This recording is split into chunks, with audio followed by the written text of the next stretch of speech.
결국은 주식 투자는 외부의 어떤 요인, 특히 대중심리와 군중심리 속에 내가 매여 있다면은 여러분들은 절대로 주식시장에서는 돈을 벌 수가 없고요. 성공을 할 수가 없다라는 것을 아셔야 됩니다. 지금 당장 내가 투자해가지고 뭐 1,000만원, 100만원 수익이 날 수는 있지만은 주식 투자는 결국은 제가 마라톤 게임이라고 말씀드렸죠.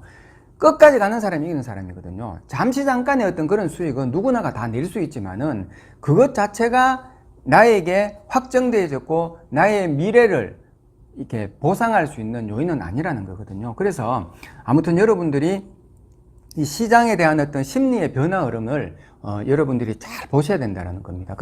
주가가 올라가면 올라갈수록 거기에 들어가 있는 사람들의 심리적인 어떤 그런 발산은 야, 이거 이제 조금만, 내 지금 이미 수익이 많이 났으니까 조금만 더 이제 수익을 주다가 자칫 이렇게 하락할 것 같으면 빨리 팔고 나와야지.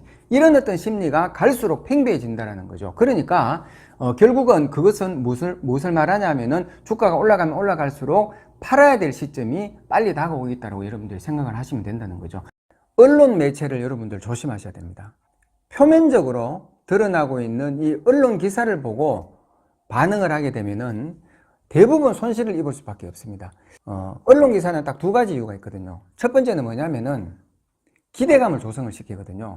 뭐 어떤 뉴스가 이렇게 딱 뜨게 되면 순간적으로 사람들은 거기에 대한 기대감이 확 일어나게 되거든요. 바로 이 사람의 어떤 심리라는 것은 주가가 갑자기 확 올라버리면 야, 기대감이 올랐기 때문에 이거는 곧 빠질 것 같다라는 느낌이 들어서 차익 실현을 하게 됩니다. 그러면 주가는 바로 급등을 했다가 급락을 해버리는 이런 어떤 흐름들이 굉장히 많이 나온다는 것이고, 기대감이 반영되어 있는 어떤 뉴스가 나왔을 때는 하락으로 전환이 되는 그런 경우가 상당히 많거든요. 이 종목이 뭐 다음 4분기 실적이 굉장히 좋을 거다라는 그런 뉴스들이 나오고 이래가지고 야, 이 종목이 4분기 실적이 굉장히 좋겠구나 라고 생각해가지고 그 기대감에 사람들이 많이 사잖아요. 그러면 기대감에 의해 가지고 주가는 상승을 하지만 정작 이제는 4분기 실적 발표를 하는데 야, 이 종목이 상당히 좋은 실적을 요번에 얻었습니다 라고 호실적 발표를 하게 되면 오히려 주가는 그때부터는 하락으로 전환한 경우가 대부분이거든요. 왜냐?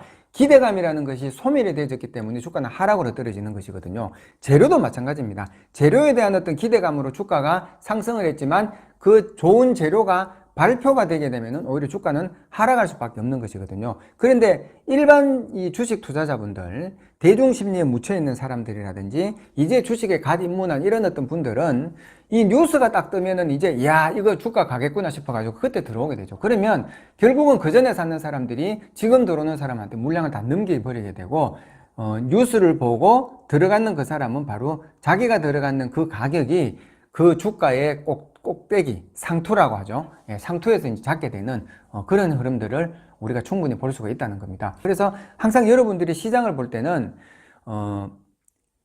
표면적으로 드러나고 있는 그런 어떤 부분에 적극적으로 반응하는 것은 굉장히 금물이라고 보셔야 되고, 이런 표면적인 어떤 부분들을 적극적으로 반응할 수 있도록 만들어주는 가장 큰 촉매제의 역할을 하고 있는 것이 바로 언론